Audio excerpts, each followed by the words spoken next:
It's important that I am on time. It's important that I be on time. কোন সেন্টেন্সটা correct? দেখতে মনে হচ্ছে I am on time এটা হচ্ছে কারেক্ট সেন্টেন্স বাট আসলে এটা একটা ভুল সেন্টেন্স। কারেক্ট হচ্ছে I be on time এটা একটা সঠিক সেন্টেন্স। কেন এটা সঠিক? চলুন আজকের ভিডিওতে সেটাই শিখবো। So well, hello everyone, assalamu alaikum. Welcome back to my YouTube channel English with Asnina. I hope you are doing well by the grace of Almighty Allah. Let's dive into the video. আমাদের আজকের ভিডিওর topic হচ্ছে subjective mode. Subjective mode আসলে কি? এটা হচ্ছে ভার্বের একটা ফর্ম যা বাস্তব ঘটনার জন্য নয় বরং ইচ্ছা, পরামর্শ, দাবি, গুরুত্ব অথবা কাল্পনিক পরিস্থিতি বোঝাতে ব্যবহার করা হয়। সাবজেক্টিভ মোডের তিনটা ব্যবহার আছে, আমরা একটা একটা করে শিখব। প্রথম ব্যবহার হচ্ছে ডিমান্ড, সাজেশন অথবা রিকমেন্ডেশন। ধরুন যখন কেউ পরামর্শ, দাবি, আদেশ অথবা সুপারিশ করে তখন সাধারণত আমরা এইভাবে সেন্টেন্স স্ট্রাকচারটা ব্যবহার করি। তখন আমরা দ্যাট এটা ব্যবহার করার পরে সাধারণত সাবজেক্ট ব্যবহার করি এবং সাবজেক্টের পর সব সময় আমরা ভার্বের বেস ফর্ম ব্যবহার করি। আমাদের সেন্টেন্স যাই থাকুক না কেন আমরা ভার্বের বেস ফর্ম ব্যবহার করব। কখনোই আমরা হেল্পিং ভার্বের ব্যবহার করব না। ভার্বের শেষে আমরা এস, ইএস অথবা হেল্পিং ভার্ব আমাদের যেটা আছে অ্যাম, ইজ, আর, ওয়াজ, ওয়্যার এগুলো আমরা ব্যবহার করব না। ওকে, ওয়াজ, আর এগুলো আমরা সাধারণত ব্যবহার করব না, এগুলো ব্যবহার হয় না। যেমন এখানে আমি কতগুলো উদাহরণ দিয়েছি, দেখেন। ফার্স্ট উদাহরণটা হচ্ছে আই সাজেস্ট। এখানে কি হচ্ছে, আমি কাউকে সাজেশন দিচ্ছি, তাই না? I suggest that he study harder. এটা অর্থ হচ্ছে আমি পরামর্শ দিচ্ছি যে সে আরও মনোযোগ দিয়ে পড়াশোনা করুক। তারপর দ্য ডক্টর অ্যাডভাইসড। অ্যাডভাইসড মানে কি, কাউকে উপদেশ দেওয়া বা জোর দিয়ে কোনো কিছু বলা। The doctor advise that he take some rest. He take হবে, কখনোই আমরা বলবো না হি টেক্স। ভার্বের সাথে এস যুক্ত হবে না, কারণ এখানে দ্যাট এটা ব্যবহার করা হয়েছে এবং এখানে অ্যাডভাইস জোর দিয়ে সেন্টেন্সটা বলা হচ্ছে অথবা পরামর্শ দেওয়া হচ্ছে। ওকে, ডাক্তার পরামর্শ দিলেন যে সে যেন কিছু বিশ্রাম নেয়। তারপর আই রেকমেন্ড দ্যাট শি গো। এখানে কি হবে, ভার্বের বেস ফর্মের ব্যবহার করতে হবে। আমরা এইভাবে বলবো না শি গোস, ওকে, বলতে হবে শি গো। আমি সুপারিশ করছি যে সে যাক। তারপর the teacher insist that she be quiet. এটার অর্থ কি দাঁড়াচ্ছে, শিক্ষক জোর দিয়ে বললেন যে সে যেন শান্ত থাকে। এখানে জোর দিয়ে কথাটা বলা হচ্ছে এবং এটার জন্য এখানে আমরা কি ব্যবহার করব, শি বি কোয়াইট। এখানে শি ইজ কোয়াইট হবে না, কারণ ভার্বের বেস ফর্মের ব্যবহার করতে হবে।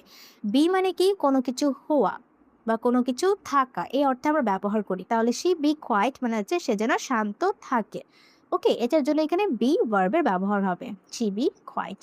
কয়েকটা কমন ভার্ব আছে, সে সমস্ত ভার্বের পর সাধারণত আমরা সাবজেক্টিভ মোডে সেন্টেন্সটা বলি। যেমন সাজেস্ট, কাউকে যখন আমরা সাজেশন করি। রিকমেন্ড, যখন সুপারিশ করি। ইনসিস্ট, জোর দিয়ে যদি কোনো সেন্টেন্স বলা হয়।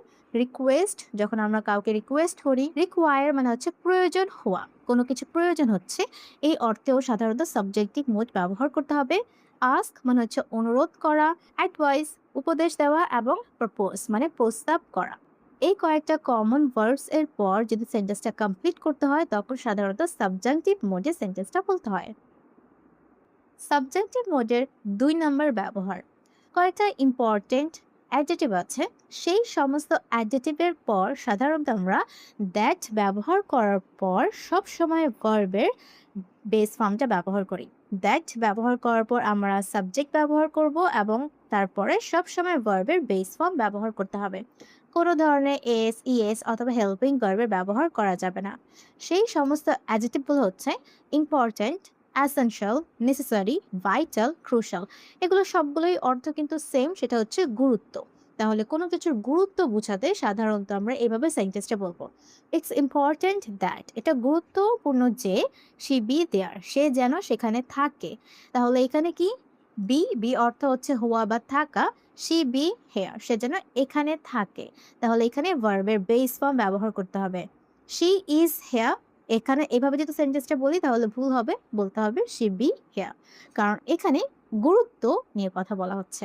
তারপর ইটস ভাইটাল দ্যাট, এটা খুবই গুরুত্বপূর্ণ যে ইউ টেল দ্য ট্রুথ, তুমি যেন সত্য কথা বলো। ইউ সাবজেক্টের পর ভার্বের বেস ফর্ম ব্যবহার করা হয়েছে। তারপর ইটস নেসেসারি দ্যাট, এটা খুবই গুরুত্বপূর্ণ যে শি অ্যারাইভ আর্লি, সে যেন তাড়াতাড়ি আসে। হি অ্যারাইভ, এখানে কি আছে? হি অ্যারাইভস আমরা বলবো না, কারণ আমাদেরকে ভার্বের বেস ফর্মটা ব্যবহার করতে হবে, তার সাথে কোনো ধরনের এস অথবা ইএস যুক্ত করা যাবে না। ওকে, তারপর সাবজেক্টিভ মোড এর ৩ নম্বর ব্যবহার, যেটা খুবই গুরুত্বপূর্ণ, একটু কেয়ারফুলি শুনবেন। যখন আমরা এইভাবে সেন্টেন্সটা বলি, ধরুন এমন কোনো একটা আনরিয়াল উইশ অথবা হাইপোথেটিক্যাল সিচুয়েশন, মানে অবাস্তব ঘটনা নিয়ে যখন আমরা কথা বলি, বা আনরিয়াল উইশ, এমন কোনো একটা ইচ্ছা পোষণ করি যেটা বাস্তবে সম্ভব নয়, তখন সাধারণত আমরা সাবজেক্টিভ মোডে কথা বলি, এবং সেই ক্ষেত্রে আমরা আই উইশ এটা ব্যবহার করি, এবং ইফ প্লাস সাবজেক্ট দিয়ে সেন্টেন্সটা স্টার্ট করি। ইফ যদি এমন হতো, আই উইশ এবং ইফ ব্যবহার করার পর সাবজেক্ট আমাদের যাই থাকুক না কেন, আমরা সব সময় ওয়্যার এটা ব্যবহার করি, সব সময় এটা ব্যবহার করতে হয়। যেমন ইফ আই ওয়্যার রিচ, যদি আমি ধনী হই, I would travel the world, আমি পৃথিবী ঘুরে দেখব। এখানে এটা কি একটা আনরিয়াল সিচুয়েশন, অবাস্তব হাইপোথেটিক্যাল সিচুয়েশনের নিয়ে এখানে কথা বলা হচ্ছে। ইফ আই ওয়্যার রিচ, আমি যদি ধনী হই, বর্তমানে কিন্তু আমি ধনী না, এটা একটা অবাস্তব ঘটনা। তখন সাধারণত ইফ এবং সাবজেক্ট ব্যবহার করার পর সাবজেক্ট আমাদের যাই থাকুক না কেন, আমরা ওয়্যার এটা ব্যবহার করব। তারপর if she were here, she এর পর আমরা জানি ওয়াজ হয়, কিন্তু এখানে ওয়্যার ব্যবহার করতে হবে, কারণ এটা একটা অবাস্তব ঘটনা নিয়ে কথা বলা হচ্ছে, হাইপোথেটিক্যাল সিচুয়েশন এখানে ব্যবহার করা হয়েছে। তাহলে বলতে হবে ইফ শি ওয়্যার হেয়ার, সে যদি এখানে থাকতো, শি উড হেল্প আস, সে আমাদের সাহায্য করতো। তারপর আই উইশ আই ওয়্যার টলার, আমি ইচ্ছা পোষণ করছি। আই উইশ, ইস যদি আমি আরো লম্বা হতাম। আই উইশ আই ওয়্যার টলার। ওকে, তারপর হি উইশেস হি ওয়্যার ইয়াঙ্গার, সে ইচ্ছা পোষণ করে অথবা বলছে ইস, সে যদি আরো ইয়াং হতো। ওকে, তাহলে সাবজেক্ট আমাদের যাই থাকুক না কেন, আমরা ওয়্যার ব্যবহার করব যদি আমরা আই উইশ অথবা ইফ যুক্ত সেন্টেন্স নিয়ে কথা বলি। আচ্ছা, এখানে দেখেন কয়েকটা জিনিস আমি খুবই গুরুত্বপূর্ণ এটা দেখা একটু আমি লিখে দিয়েছি আপনাদের জন্য। আমরা জানি সাবজেক্ট এবং নরমাল ফর্ম কোনটা এবং সাবজেক্টিভ মোড কোনটা, একটু দেখি।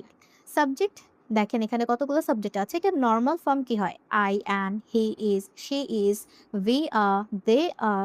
কিন্তু সাবজেক্টিভ মোডে সাধারণত আমরা হেল্পিং ভার্বের ব্যবহার না করে ভার্বের বেস ফর্মের ব্যবহার করি। কোনো কিছু পাওয়া অথবা থাকা এই অর্থে আমরা বি ব্যবহার করি। I be, he be, she be, be be, অথবা দে বি। এবং কয়েকটা নর্মাল ভার্ব, যখন আমরা নর্মাল সেন্টেন্সে কথা বলি তখন সাধারণত গোস, স্টাডিজ, যখন আমরা থার্ড পার্সন সিঙ্গুলার সাবজেক্ট নিয়ে কথা বলি তখন সাধারণত আমরা এইভাবে সেন্টেন্সটা বলি, গোস, স্টাডিজ, ওয়ার্কস, টেক্স। কিন্তু সাবজেক্টিভ মোডে আমরা সবসময় ভার্বের অথেন্টিক ফর্ম, একদম বেস ফর্ম নিয়ে কথা বলি। গো, স্টাডি, ওয়ার্ক, টেক।